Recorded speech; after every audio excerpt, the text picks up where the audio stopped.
எல்லா புகழும் இறைவனுக்கே. புகழ் அனைத்தும் அல்லாஹ் ஒருவனுக்கே. அஸ்ஸலாமு அலைக்கும் வரஹ்மத்துல்லாஹி வபரகாத்துஹு. சூரியன் உதயமாகும் நாட்களிலேயே மிகவும் சிறந்த நாள் ஜும்மா நாளாகும். நபி ஆதம் அலைஹிஸ்ஸலாம் அவர்கள் படைக்கப்பட்டதும் அந்த நாளில்தான். அவர்கள் இவ்வுலகை விட்டு மறைந்ததும் அந்த நாளில்தான். சூர் ஊதப்படுவதும் கியாமத் நாள் நிகழ்வதும் அன்றுதான். எனவே அந்த நாளில் என் மீது அதிகமாக ஸலவாத் ஓதுங்கள் என்று நபி ஸல்லல்லாஹு அலைஹி வஸல்லம் அவர்கள் கூறியிருக்கிறார்கள்.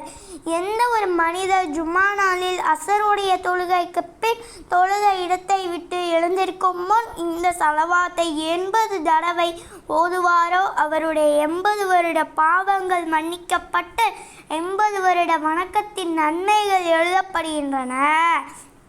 அது என்ன ஸலவாத்துனா, அல்லாஹும்ம ஸல்லி அலா முஹம்மதின் நபியில் உம்மி வ அலா ஆலிஹி வ ஸல்லிம் தஸ்லீமா.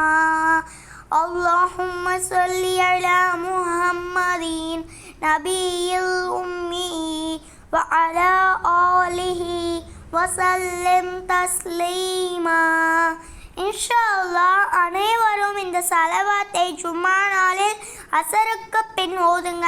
இந்த ஸலவாத் பற்றி உங்களுக்கு ஏற்கனவே தெரியும்னா மறக்காம ஒரு லைக்கை போட்டு அல்ஹம்துலில்லாஹ்னு கமெண்ட் பண்ணுங்க. தெரியாதுன்னா நீங்களும் கற்றுக்கிட்டு தெரியாதவங்களுக்கும் ஷேர் பண்ணி கற்றுக் கொடுங்க. இந்த வீடியோவை பார்க்குற எல்லாருக்கும் ஜஸாக்கல்லாஹ் ஹைரன் கசீரா. அஸ்ஸலாமு அலைக்கும் வரஹ்மத்துல்லாஹி வபரகாத்துஹு.